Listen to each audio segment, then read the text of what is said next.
It's important we look at the facts. Why? Why? Douglas Ross is sounding pretty scared. I believe in independence. And he clapped like a seal.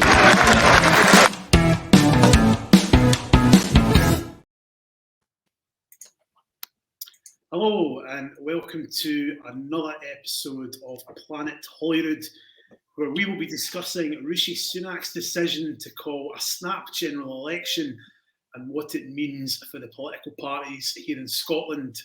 I'm Chris McCall and I'm the Deputy Political Editor at the Daily Record, and I'm hosting today's episode as our usual host, Paul Hutchin, should currently be in Inverness, where he and other journalists are waiting to meet the Prime Minister on an election campaign stop.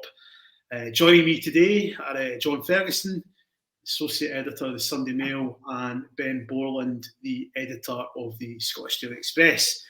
Got a lot to talk about today, as it's been another quiet and restrained 24 hours in the world of Scottish and UK politics. So I think we'll jump right in and talk about the Prime Minister's decision yesterday to just plough ahead and go to the country and give voters a decision on who they want to govern.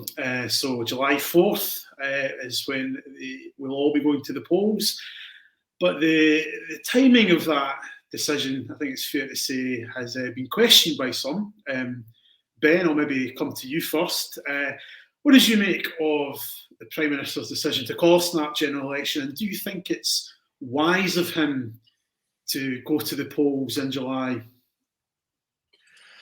I think it's taken everyone by surprise, including many in the Conservative Party, both in England and in Scotland.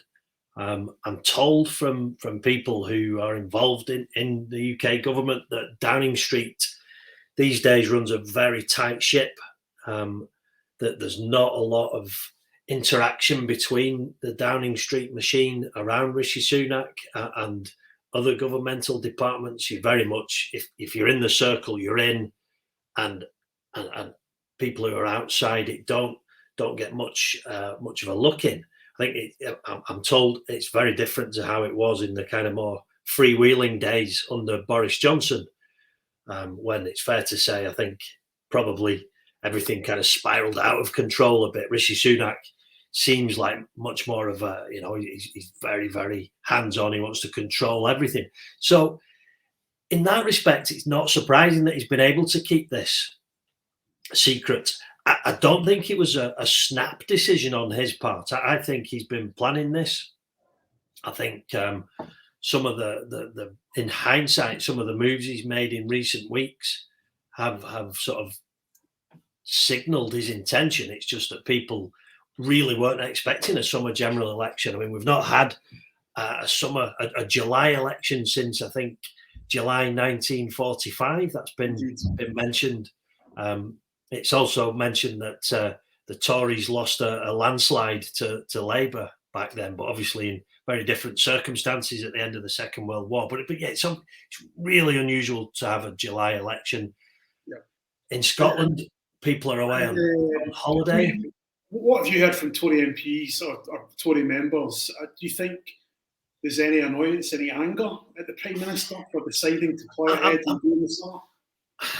Maybe, I've heard from other commentators that there's anger from Tory MPs who were hoping to spend the summer campaigning in their constituencies and really trying to shore up the vote in their area. I think there may be MPs who are south of the border. We've discussed on here a few times now that the mood in the Scottish Conservative camp remains buoyant. I mean, they're confident that they think voters see Douglas Ross and the work that he's done in holding the SNP to account in recent years. They see that it's a different operation, and while it's taken them by surprise, the Scottish Conservatives are still buoyant. They weren't banking on a summer of going round local events and summer galas and summer fairs and pressing the flesh and meeting people, and they're ready to go. So while it's caught the Scottish Tories on the hop, I don't think they're annoyed by it in any stretch. Okay. I think they're quite looking forward to the chance to show that actually, that this much talked about decline in the SNP's fortunes is a real thing. It's it's a fact. It's not just Holyrood bubble talk. Yeah. And while obviously Labour look like being the biggest beneficiaries, the Tories genuinely feel like they have a chance in up to 12 seats. John, can I ask you, you may have heard Professor John Curtis, it was on the BBC last night, he described the Prime Minister's decision to go with a July election as either being, quote, very brave or foolhardy, and we'll obviously find out which of those it will be in the early hours of July 5th. But what do you make of it? What's your feeling? Is this the right move for the Prime Minister, or is he just pressed down the accelerator and is about to head straight into a brick wall? So I think whenever there wasn't going to be a good time for Rishi Sunak to call a general election, I do think that there's perhaps a third option that John Curtis might want to consider, and that's that Rishi Sunak's been his hand has been forced in some way. There's been rumours that there could potentially have been Conservative MPs ready to hand in letters of no confidence to the Conservative Party. So there's also the possibility that he's weighed it up and thought he just can't go through another party conference where there'll potentially be rebellious figures speaking out, and so the accepted. I think everybody thought that he was going to go for it in November. It seemed, as bad as things are for the Conservatives at the moment, the best chance they had was to wait until then. Inflation's coming down, the economy seems to be improving, that the longer they could hold off from that, the better it would be. So I think this did take people by surprise. I don't think that I suspect that Rishi Sunak has only made this decision fairly recently, and you've kind of got to wonder what it was that was going on in the background that made him think that he had to go with it, despite the fact he potentially was going to have a better chance a few more months down the line. I mean, I think you do need to take into consideration the fact that there was just the Conservative been in power for an awful long time, that there was never going to be a good time to do it, and the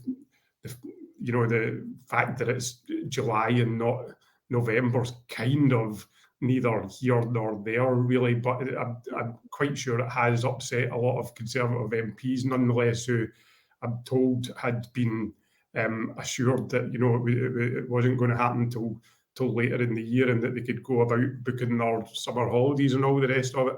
Obviously, the July dates also, like, there's a lot of Scottish families who will have booked their summer holidays, given that he's done it right bang smack at the beginning of the school holidays. And you do have to, I think John Swinney has a point when he says that there was just no consideration given to Scotland whatsoever when the date was set, and that it's very unlikely they would have done the same thing at the start of the English summer holidays in schools.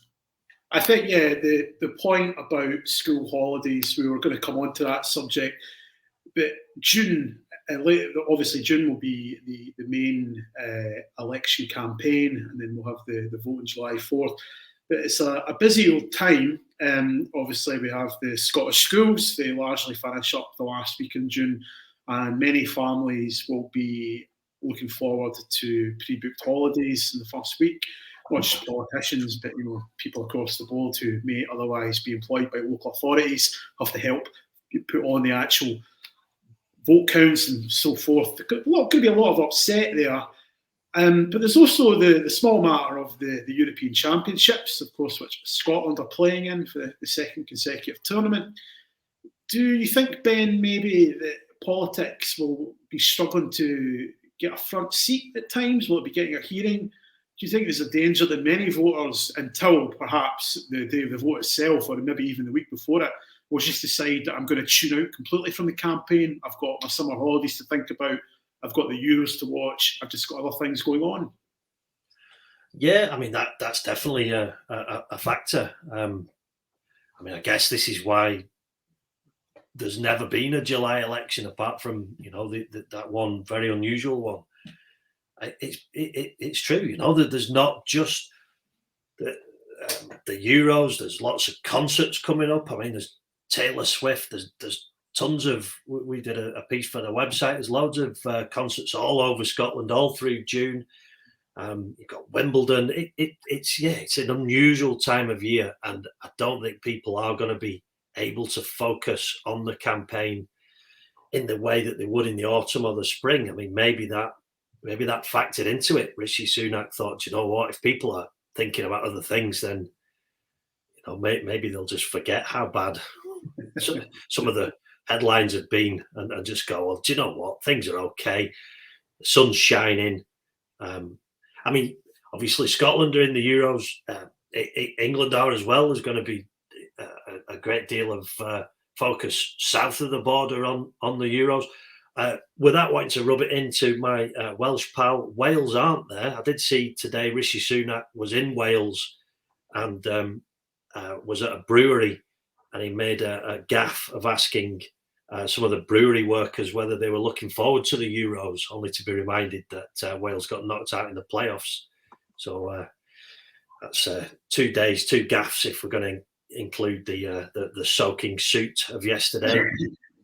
What did you make, Ben, about John Swinney's comments last night when he said that Rishi Sunak was showing contempt for Scotland by this timing of this election as it is coming in the first week of the school holidays? Do you think here in Scotland that will cut through? Do you think there will be a large degree of annoyance? I think people will be annoyed. I'm not sure contempt is the right word. I think just he's I'm sure, that I know for a fact that there are Scots in the Downing Street team. And obviously, this will have been what's the phrase they use? Gridded.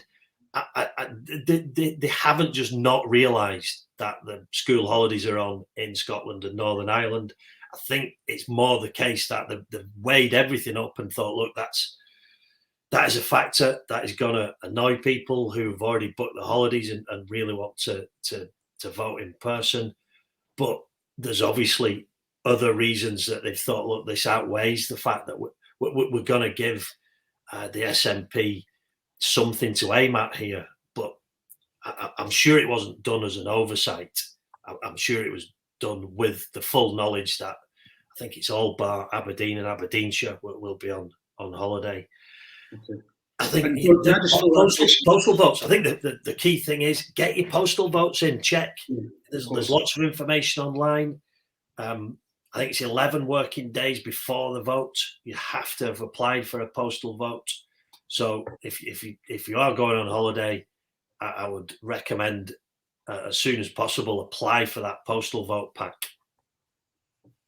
John, can I just ask you, there were a lot of journalists moaning on social media last night about their holiday plans being impacted.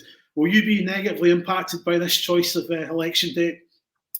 Well, luckily I had booked some time off at the beginning of July, but I hadn't booked any holidays, so I think I'll be changing those dates. And for once being a bit disorganised in terms of booking holidays, it looks like it's going to pay off. Do you think, though, that there will be, as Ben described, a sort of sense of annoyance amongst people in Scotland at this election campaign in June? Or do you think that most people will just get on with it? They won't really be that bothered in the end? I mean, I think most people will just get on with it. I guess the fact that a lot of people will not be in the country potentially and won't bother arranging postal votes, they just won't vote. So I think there is like a democratic issue there. But yeah, I think people will get on with it. I mean, I don't know whether the Conservatives perhaps they've gamed it and they've thought that it's more helpful than unhelpful to not have as many people in Scotland voting. But yeah, I think people will get on with it. But it does, you do get the sense that they wouldn't have done the same thing had it been during the English school holidays, or certainly we never have in the past before. Yeah, of course. Right, let's get down to the election itself then. Enough about the timing. Obviously, there's a number of different factors at play here. In 2019, there had been 59 constituencies in Scotland up for grabs. That number has come down by 2, so we now have 57 constituencies in Scotland. Last time out, the SNP, they pretty much almost repeated their feat of 2015, returned 48 MPs in 2019, an incredible result. Now, I don't think anyone expects the party to pull that off this year. But before we kind of come on to the SNP specifically, could you both kind of maybe just give your own take on the state of play for the SNP and Labour? Because we can come on to the Tories in a moment, but let's talk about Labour and the SNP. It's a two-horse race, isn't it? And that's a two-horse race that's largely going to play out in the central belt of Scotland. We're looking at Greater Glasgow in and around the city, Labour particularly eyeing up what used to be a stronghold for them. And there are some in the party that believe that they could pull off the feat of a clean sweep of Glasgow seats, which would be a real indicator that the party is back in business after an incredibly miserable last 10 years for them. But I'll come to you first, John. Can I just ask you, how important is the race in Scotland for the overall result? I mean, this is obviously a UK-wide election. We're here to talk about Scottish politics, but how important is what happens here in terms of Labour in particular to what happens to the overall result? I mean, Keir Starmer's said himself many times that Labour can't win without winning in Scotland. Now, I don't know if that's entirely true, but I think the point, it becomes very difficult for him to get a majority in the House of Commons if Scotland doesn't swing very significantly towards Labour. I think that we know that is pretty much baked in. Labour are going to win back a good number of seats, and the SNP are going to go down quite considerably. I think the thing for the both of, or the difference for them, is that Labour really have got this to lose now. They're expected to do well, and if they don't do well, then that's going to be seen as something a bit disappointing. Whereas the SNP are, there's been numerous headlines about them going down into single figures in terms of the number of MPs, perhaps even not having any at all. So if it were to be the case that they, say, managed to return 18, 19, I think that would now look like a very good result for them. In terms of the overall significance of that, I think that for the SNP, the one big opportunity they potentially would have to move forward the case for independence and getting another referendum would be to somehow end up holding the balance of power in a hung parliament. And there are some polls have suggested the Labour are going to get a majority. Others have suggested that actually we remain in hung parliament sort of territory. And if that was to be the case, then even those sort of the 18, 19, 20 seats, if the SNP could hang on to that, would potentially give them a huge bargaining chip. But whether that's going to happen at the moment, certainly it doesn't look like it. The majority of polls have suggested that they're going to do a lot. The SNP, obviously, things have changed quite a lot in recent weeks. We now have John Swinney back leading the party for a second time. I was at a campaign event, an SNP campaign event just an hour ago, where John Swinney was talking at an Edinburgh hotel, and he repeated several times that he is the most popular party leader in Scotland. He's basing that on a recent poll. I was wondering, Ben, how much you rate the Swinney factor, as I'm going to call it.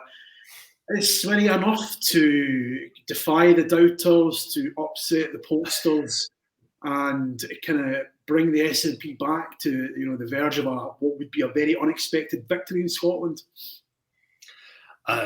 In one word, no. The Swinney factor. That's. I mean, I'm not sure what that actually does. I mean, I think he's the one thing that the SNP have kind of got in their favour is the just out of this very short leadership race. Swinney's kind of, even though it was very short, Swinney's still in campaign mode. It felt to me a bit today like he's been able to just hit the ground running because he's never really stopped. It's only 2 weeks ago he was actually campaigning for leadership, so he's not sort of got into a routine. He's been able to go straight into this general election campaign. But as for the Swinney factor, I just don't think he's got it. He's a very capable, very diligent politician. He seems like a good sort of details guy. But as far as being this sort of inspirational figure to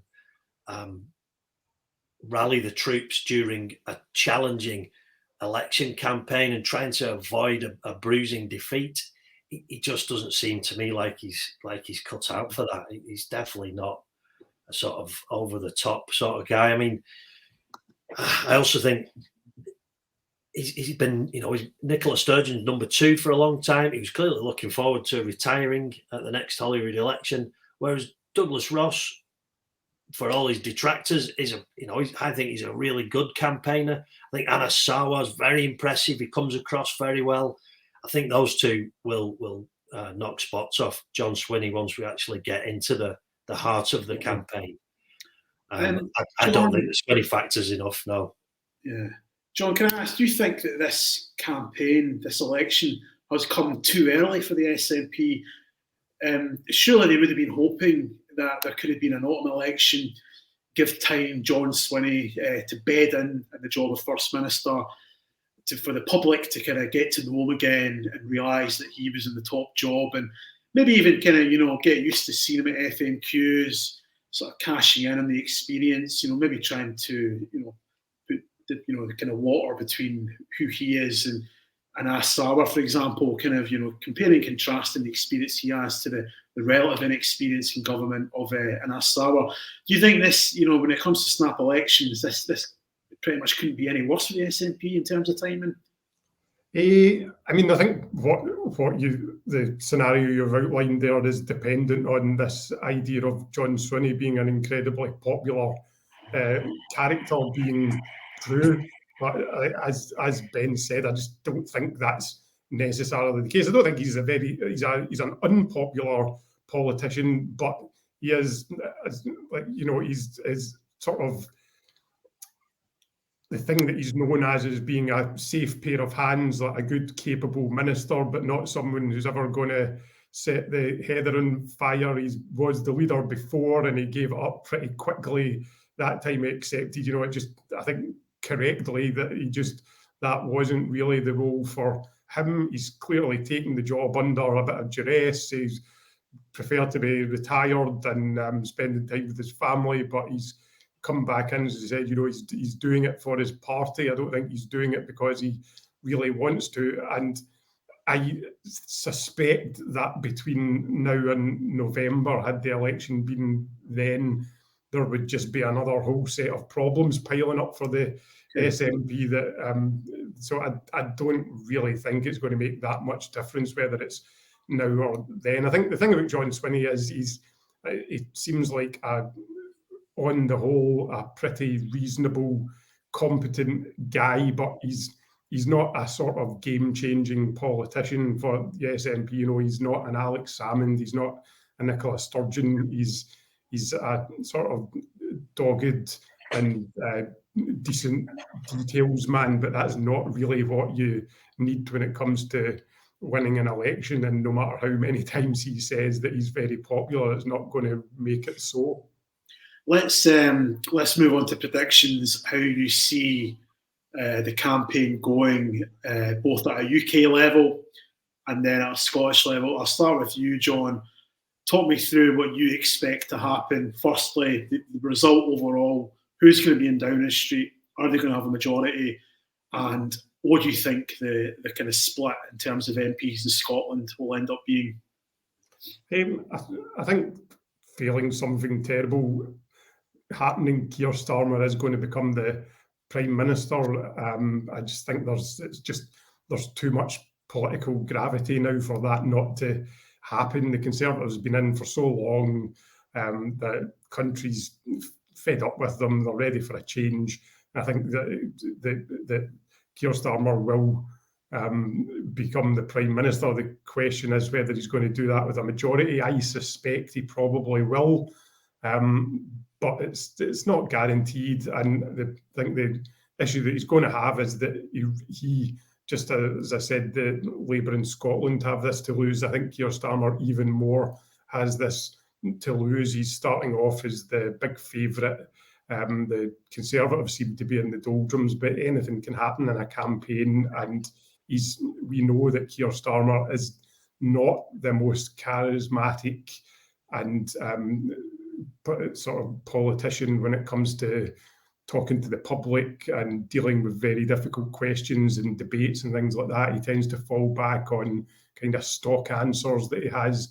And so I think it's potentially going to be quite a difficult campaign for him. And anyone old enough to remember the 90s will recall, numerous elections where Labour seemed to be well out in front, and then in the end they lost it on the night. So my prediction would be he will be Prime Minister, and you would have like the poll. I think he'll get a majority, but I wouldn't be betting my mortgage on it.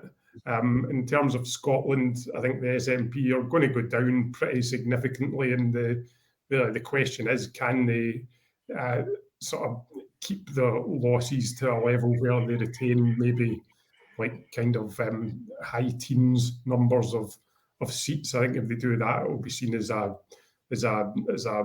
very impressive result for them. Okay. Ben, the same questions to you. What do you think is going to happen at UK level? Can Keir Starmer get a majority? And how do you see the cookie crumbling in Scotland? I have to say, I think John's summed it up pretty perfectly there. I think the polls are overestimating how far ahead Labour are. At UK level, I think it's going to be much closer. But I think at the moment, you'd probably have to say it does look like it's Keir Starmer's to lose. Same in Scotland. I think the SNP and Labour will be closer. I think Labour again will come out on top, but I don't think it's going to be the landslide that the polls predict.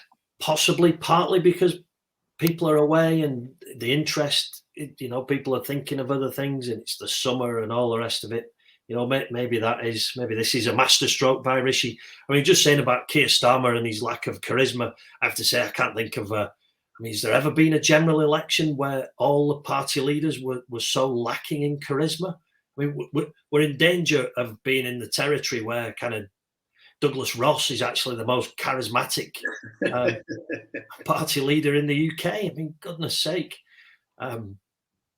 Certainly him and Rishi Sunak isn't a particularly inspiring sort of campaigner. Sir Ed Davey, Keir Starmer, John Swinney. It's certainly not a kind of meeting of these political big beasts that we've seen in the past. The TV debates, I know we always look forward to them. I think I've just seen that there's going to be 6. I'm not sure they'll be as thrilling as they have been in previous years. But yeah, I agree with John. I think Labour will win in Scotland and in the UK, but not by as much as the polls are currently saying. I think the point you make, Ben, about the TV debates, the Euros factor will definitely come to play there, because there are very few dates from mid-June onwards when there's not going to be live football on the TV.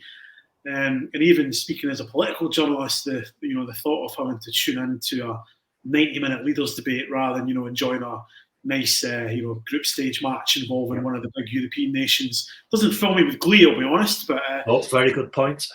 That's by the by. But let's finish up with our usual good week, bad week segment. So I'll come to you first, Ben. Can you tell me firstly who's had a good week, and also who do you think's had a bad week?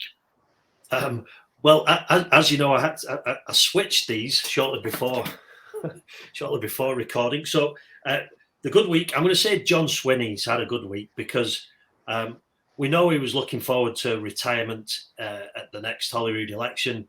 And I think the fact that he's started his campaign so badly with his extraordinary allegations about the lack of integrity in the parliamentary process today, I think he's got off onto a bad start. I think the SNP are in for a pasting, and I think he can probably now relax, safe in the knowledge that he'll be on the golf course by summer 2026, retired as a former SNP leader. He was going to be my bad week. My bad week is Michael Matheson.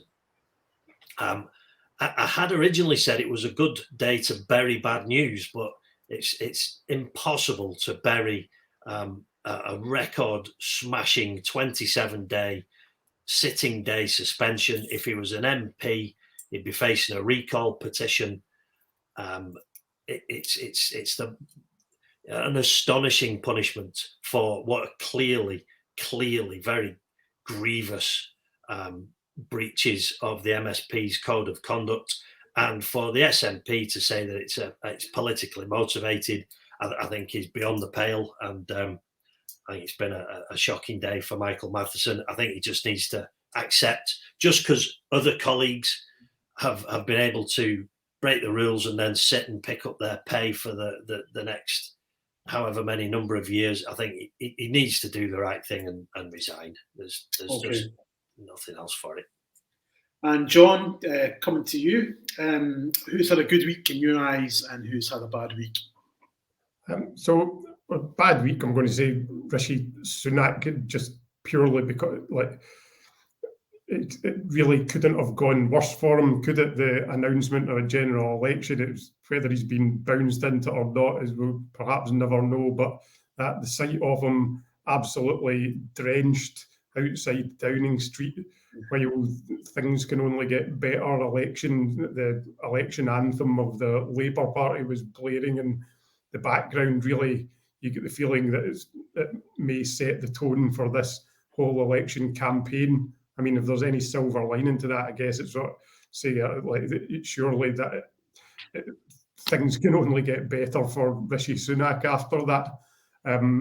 In terms of a good week, I think it's looking like a good week for Scottish Labour. They've been in the doldrums for over a decade now, and it really does look like that is going to come to an end, that they're finally going to start winning again in their Scottish heartlands, and they'll potentially be in government in the UK in the next couple of months and or the next 6 weeks. And you have to think that if they do that and they make a decent fist of it, then they will be setting themselves up for a return to power in Scotland too.